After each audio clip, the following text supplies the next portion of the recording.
Bonsoir et bienvenue à cette édition. Les titres. Le lancement de la campagne 10 jours d'action pour la paix s'est tenu ce jeudi 18 février 2021 à Abomey-Calavi. Initiée par le mouvement Luc Atropo pour Cotonou, cette campagne comporte plusieurs activités du 18 au 28 février 2021. Plus de précisions dans cette édition.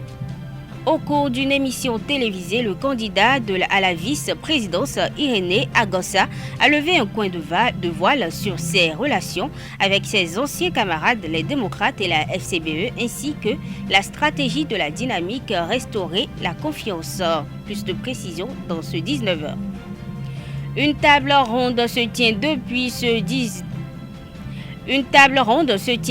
ce 19 février à Cotonou sur le thème presse béninoise, état des lieux et perspectives. Au cours de ces premières assises, initiées par le CNPA, le président du Conseil Évariste Rodonou a posé le diagnostic de ce secteur d'activité. Nous y reviendrons.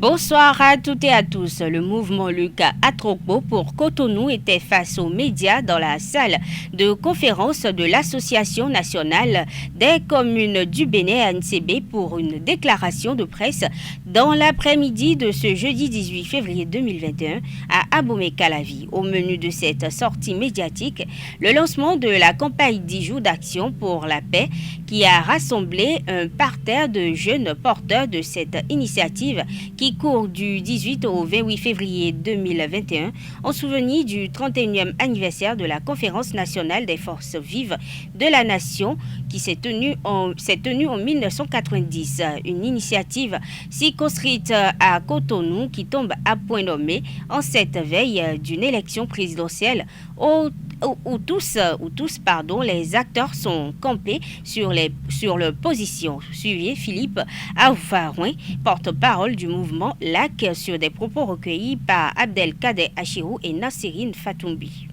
En 1990, notre pays, le Bénin, a écrit de la plus belle manière l'histoire en réussissant le pari de l'organisation de la première conférence nationale en Afrique. Cet événement inédit, dont la commémoration démarre demain 19 février 2021, a non seulement marqué le début d'une ère sur le parcours de notre nation, mais aussi révélé notre peuple comme l'un des plus grands de la planète. L'expérience démocratique démarrée depuis lors a été marquée par l'organisation pacifique des différentes élections, gage de la paix qui nous caractérise. Mais dans un monde de plus en plus violent, où les guerres, les conflits ethniques, l'extrémisme religieux et le terrorisme font de plus en plus de victimes, y compris dans les pays autour de nous, pouvons-nous prétendre être à l'abri du mal et dormir sur nos lauriers? La réponse est bien non. Les événements malheureux et regrettables de 2019 sont là et nous rappelle constamment que la paix n'est pas un acquis. Ces événements que nous espérons ne plus jamais revivre dans notre pays nous ont montré combien la paix est fragile et peut être facilement mise à mal quand on y prend garde. Nous voici à la veille d'une élection importante. Et force est de constater que les esprits s'échauffent et que les positions, notamment au niveau des acteurs politiques, ont tendance à se radicaliser. Il n'y a qu'à écouter les déclarations de certains de nos compatriotes pour se rendre compte que le mal nous guette. Les divergences et les désaccords sont inhérents à la vie en communauté. Mais leur réponse ne doit pas être cherchée dans la haine, la confrontation ou la violence sous quelque forme que ce soit. La guerre n'est pas une solution. Les conflits ne sont pas la solution et la violence n'a jamais rien résolu. Ne pas être d'accord avec son prochain est humain, mais cela ne constitue pas une raison suffisante pour compromettre l'avenir de toute une nation. Car on sait quand ça commence, mais on ne sait pas quand ça finit. Comme l'a dit le pasteur Martin Luther King, nous devons apprendre à vivre ensemble, comme des êtres humains, ou nous mourrons tous ensemble comme des imbéciles. Depuis l'historique conférence de février 1990, les Béninois que nous sommes avons toujours su nous entendre autour de l'essentiel pour préserver la paix. Spinoza disait « La paix n'est pas l'absence de la guerre, c'est une vertu, c'est un état d'esprit, une volonté de bienveillance, de confiance, de justice. » C'est fort de tout ce qui précède que le mouvement LAC a décidé, en cette veille de l'élection présidentielle du 11 avril 2021, de s'inscrire dans une démarche préventive de tout acte ou comportement susceptible de mettre à mal le vivre ensemble. À partir de ce jour, jeudi 18 février 2021, nous nous engageons dans une mission républicaine de promotion de la paix et de la cohésion sociale pour favoriser la tenue des élections présidentielles pacifiques. L'accomplissement de cette mission que nous nous sommes volontairement assignés se fera à travers l'organisation d'une série d'événements. Le plus important est celui dont le lancement nous réunit ce jour, et il s'agit de la campagne 10 jours d'action pour la paix. Cette campagne qui sera essentiellement consacrée sur le territoire, cette campagne qui sera essentiellement concentrée sur le territoire de la ville de Cotonou se déroulera du 18 au 28 février 2021. Le choix de cette période n'est évidemment pas anodin, puisqu'il nous souviennent que le 31e anniversaire de la Conférence nationale des forces vives s'est tenu du 19 au 28 février 1990.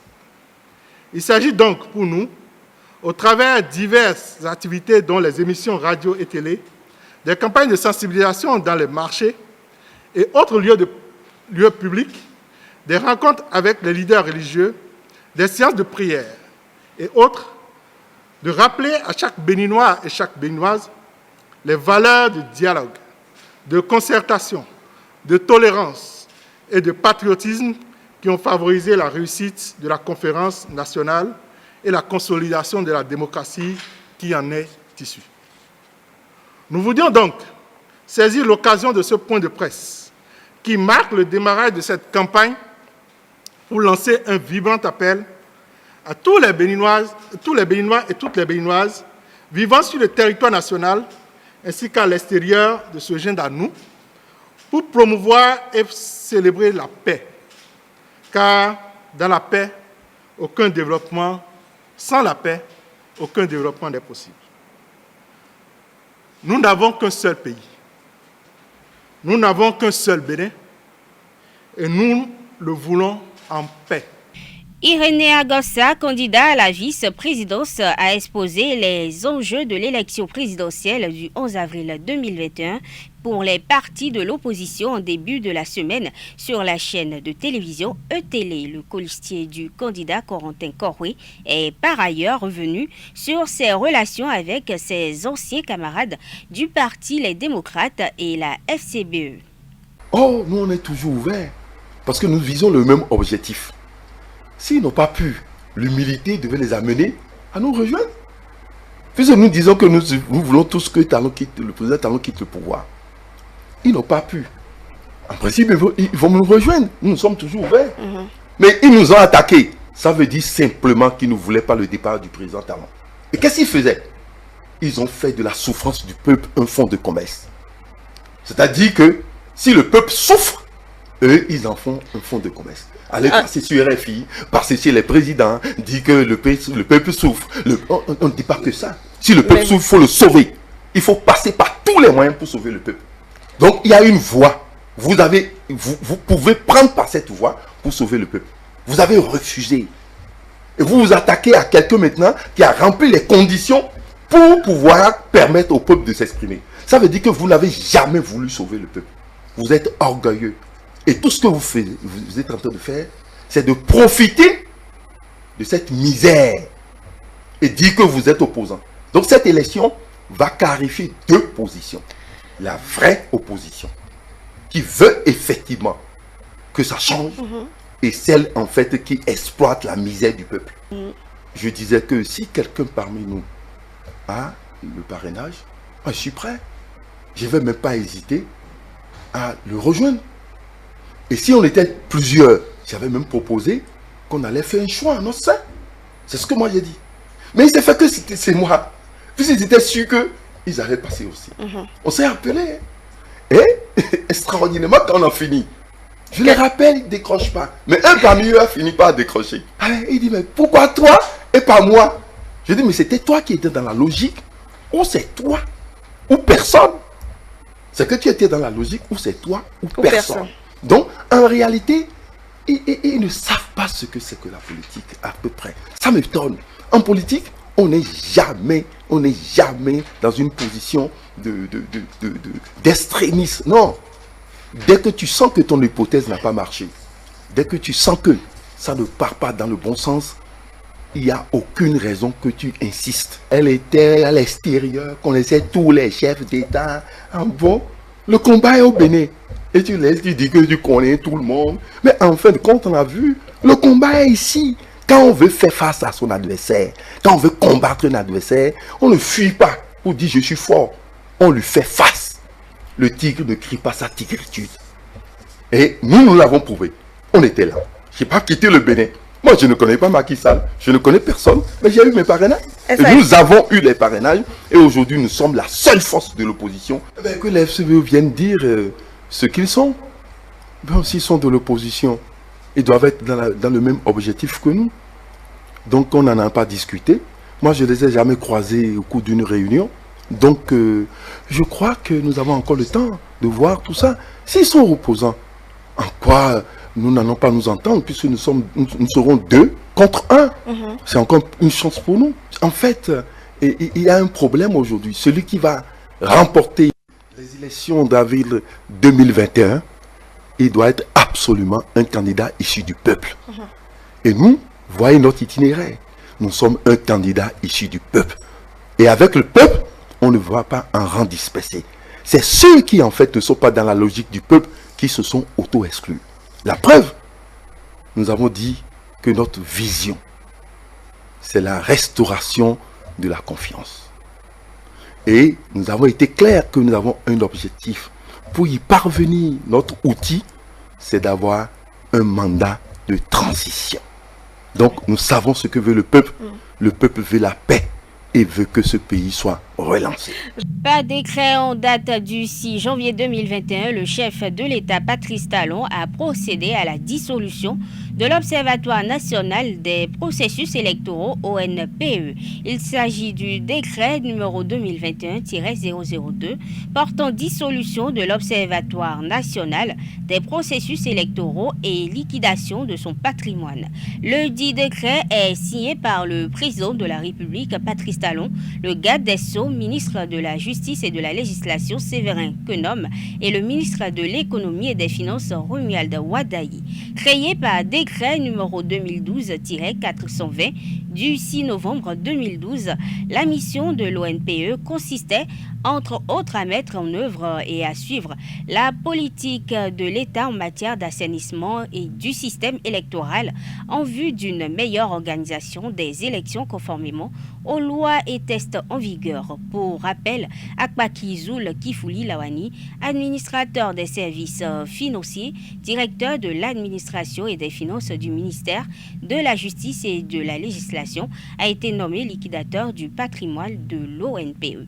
Organisé par le Conseil national du patronat de la presse CNPA sous le thème Bilan et perspectives, la table ronde des médias du Bénin s'est ouverte ce jour 19 février 2021 à la salle polyvalente de Blue Zone à Cotonou. Cette rencontre se veut le lieu du diagnostic et des réflexions pour un meilleur devenir de la presse béninoise. Le président du CNPA, Évariste Rodonou, a posé le diagnostic de ce secteur d'activité suivi. Par une mauvaise répartition ou par la raréfaction de la manne publicitaire, les entreprises de presse en profonde difficulté économique Mis à part les méfaits de la COVID-19, les organisations faîtières des médias sont sous perfusion. Parce que, sevrées de la subvention qu'est l'aide de l'État à la presse privée depuis 2016, sauf la moitié de 2018 octroyée à la veille des élections législatives. Pourtant, ce sont nos droits légaux et constitutionnels. Le rôle éminemment primordial de la presse béninoise, depuis l'historique conférence nationale, en passant par toutes les étapes importantes qui ont ponctué l'existence de cette nation, lui valent bien une attention plus soutenue des gouvernants de ce pays. Car le destin de la presse ne doit en rien s'assimiler à celui d'une orange pressée, sucée, puis jetée. La presse, quel que soit le service public ou secteur privé, reste un service public par excellence.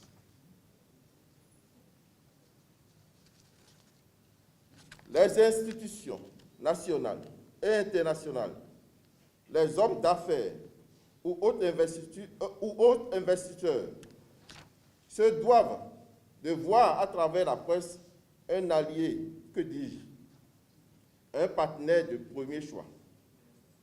La presse demeure le baromètre d'un pays. Si la presse vit et s'épanouit, nul doute que les autres compartiments de la société vivront et s'épanouiront. La presse béninoise, ses acteurs et promoteurs se retrouvent donc une nouvelle fois autour d'une table ronde pour réfléchir et déboucher sur les voies et moyens pouvant insuffler une nouvelle dynamique et ouvrir d'heureuses perspectives à leur secteur. Le représentant de l'Union des professionnels des médias du Bénin, UPMB, le vice-président Hervé Hessou, au nom de tous les employeurs des médias, a également dressé le tableau de certaines exigences des patrons vis-à-vis des professionnels des médias qui ne sont pas toujours satisfaites malgré l'existence des tests relatifs. Un extrait de son intervention que propose Carles Kitomé. Mais nous voudrions bien espérer que les problèmes des organes de presse qui seront posés ici ne seront pas que pour les patrons. Nous espérons également que les problèmes que vivent les professionnels des médias soient posés et discutés.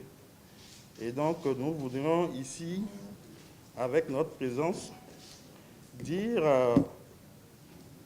aux patrons que nous sommes des partenaires, mais également permettre à ce que ce partenariat soit vivable. Aux patrons que nous sommes des partenaires, mais également permettre à ce que ce partenariat soit vivable pour les professionnels également. Nous voudrions notamment noter ou demander déjà ici aux patrons de déjà commencer par appliquer la convention collective. Pour ceux qui n'ont pas encore commencé, nous allons également demander à ce que les patrons nous aident à permettre à ce qu'il y ait une assurance santé pour les professionnels des médias. Parce que si le professionnel des médias n'est pas en bonne santé, l'organe de presse aurait eu tous les moyens pour fonctionner, qu'elle ne fonctionnerait pas certainement. Et donc il y a une liste de préoccupations que nous avons amenées ici et que nous espérons que ça sera discuté avec les patrons et qu'on trouve vous trouverez également une solution. La souveraineté d'un peuple n'est pas par les armes ni de façon politique, mais plutôt par sa coutume, son identité. Le peuple africain, notamment le Bénin, peut avoir sa souveraineté par le vaudou, car pour Sylvain Kwasi, c'est le vaudou qui libère. Suivons-le au micro de Jacques Maouillon d'Almeida. Quand nous parlons de la République, on parle déjà du peuple. Le peuple qui est souverain. Et la souveraineté qui nous manque aujourd'hui en Afrique, ce n'est pas la souveraineté sur le plan militaire ni sur le plan économique. La souveraineté de l'être. Ça veut dire quoi? C'est que l'individu est roi. Il est souverain. Pour que l'individu soit roi, qu'il soit souverain, pour que l'individu devienne le défenseur des choses publiques, des choses de l'État, il faut que l'individu soit un adepte du vaudou. Il faut que l'individu accepte d'étudier le vaudou. On n'étudie pas le vaudou comme on étudie l'enseignement général. Non. On étudie le vaudou avec le cœur, avec l'enthousiasme. Parce que le vaudou permet à l'individu d'être l'être accompli, l'être qui maîtrise le soi divin. En celui-là seulement que le côté supérieur de l'être élevé en lui se fait obéir par le côté inférieur. En ce moment, que parler de la dignité de l'homme vaudou. Et c'est la dignité qui manque aujourd'hui à nos politiciens. Comment des êtres vils, ignorants, je peux dire, peuvent diriger le peuple souverain. Les gens qui ne connaissent pas la souveraineté, qui n'ont pas cette dignité, qui ne protègent pas les choses publiques, peuvent diriger. On ne va pas attendre que le blanc viendra nous apporter cette souveraineté. Le blanc nous a donné l'indépendance déjà. C'est à nous, dans la quête de cette souveraineté, en allant au vaudou, le vaudou qui libère. C'est pour ça que cette année, le phare de cette année, qui est le site de samedi, parle de cette liberté qui restaure. La connaissance qui restaure. La liberté perdue entièrement ou partiellement. Et cette connaissance de samedi est la connaissance mère du vaudou. Donc je demanderai aux chefs africains qui m'écoutent de faire un pas en arrière vers ce que l'Église appelle le paganisme. Le retour vers le néopaganisme, le retour vers le vaudou sera le sort, le retour vers le développement de l'Afrique, tant désiré, tant souhaité par la jeunesse africaine. Non, ça, nos prêtres aujourd'hui ne sont pas dans le vaudou, ils sont dans le fétichisme. Ils ne sont pas dans l'animisme même. Non, l'animisme n'est pas le fétichisme. L'animisme, c'est une religion noble.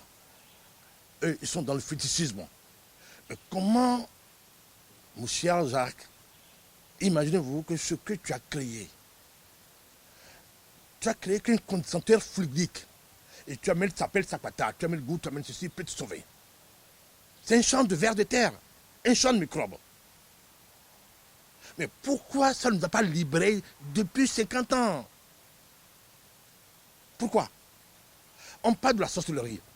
Constatez-vous pas que la sorcellerie qui possède ces gens-là tue que les pauvres? Le vaudou est une connaissance, une religion qui prône l'amour du prochain. Pour Runongan Agbonidi Gendeou, l'on ne peut être adepte de vaudou et vouloir encore le mal de son prochain. C'est une attitude proscrite par les lois de vaudou, a-t-il fait savoir au cours d'une messe dédiée à la divinité Trompétorica Lafia au palais de Runongan Bozerwe, Tchénanyon da Ali Gbofo à Wedo. Propos recueillis par Jacques Maouillon d'Almeida.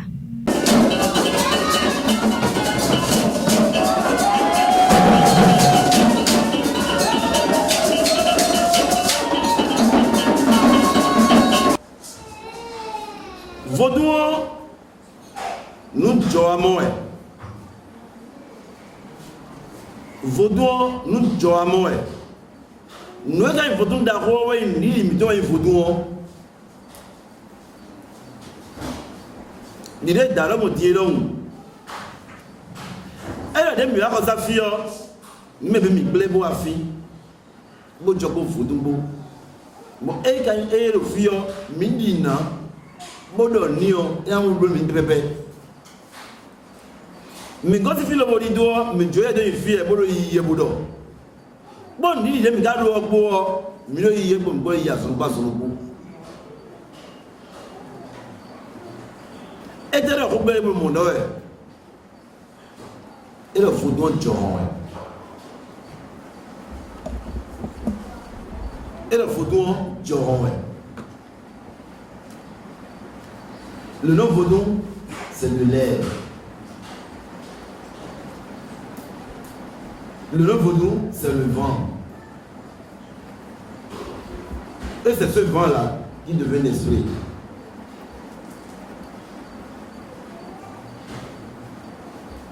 John et la roue de pour nous estimer. Où est la banque vaudon, le rôle du vaudon et la CA. Et dans quoi comment tourner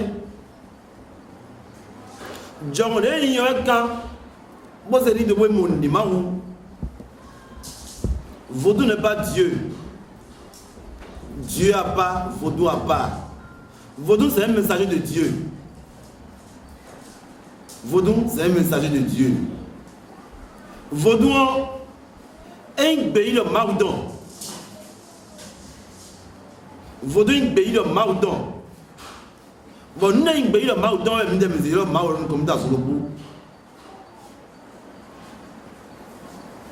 Nous avons dit, bon, le Vaudon, bon, il Vaudon grandio, il a deux mois et jalon, il dit Maudon. Bon, nous avons dit la même chose, pas le Vaudon si mais. Vaudon dit les temps, mais. Vaudon dit les nouveaux. Ou alors, il y a des vacances, on va dire, mais dit les nuits. Jijoli aziba kowena bedi de nuit. Ndi ya rubo akonto ezo bedi de nuit. Awa fodon don. Belo yin wani no to de wini sun lo. Bode wa kan blomo. Mba sin no to de do e ba wa gadi. Wa fodon mo bi onu de kasi na we bon. Me je mi ne kasi na we bon. Esi na we ya. Tu cherches le mal de ton prochain. Alors qu'on t'a déjà dit, aime ton prochain comme toi-même. Et tu demandes à la divinité d'exaucer tes prières. Ça serait difficile. Et la verre Wadjem Jérémie. Et la verre Wadjem Jérémie. Il va nous donner une raison là. Oui, il y a une assez de double nuit. Vous avez un autre doué. Vous avez un autre doué. Vous avez un autre doué. Ah non, mais gars, il y a un autre doué. Bon. Ngono fodu mepo ngono yewo mepo adi ni yewo yawa ase wile tu na mo jomo ngodo we ya ablo mo blo ngono tro mepo medilem vodon le bout doé me di mo doni vodon a me de mo dona ndé aplo gbedo amo mo bla ma me de butu a me gatu me tu da aplo gbedo amo bla ma me de ma tu ne amano de jere yo na vodun o na ngo fi vodun won sa ma ton de yore gba fun pe to dama bo de kadama enanu ye me pe to le bo da se lo bo de lo bo yo mi bo ko won mi na won wi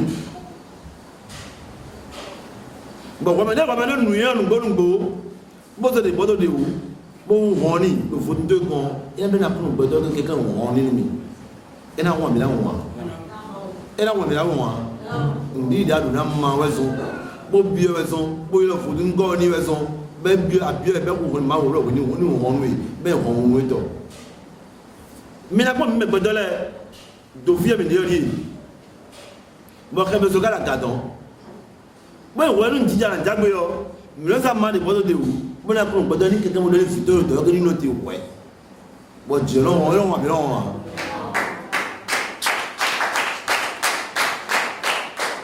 mais maman m'a tout fait les regarder du bodo de où pour le rouler du coffee mais sur dans son bas sur le bout c'est ça photo.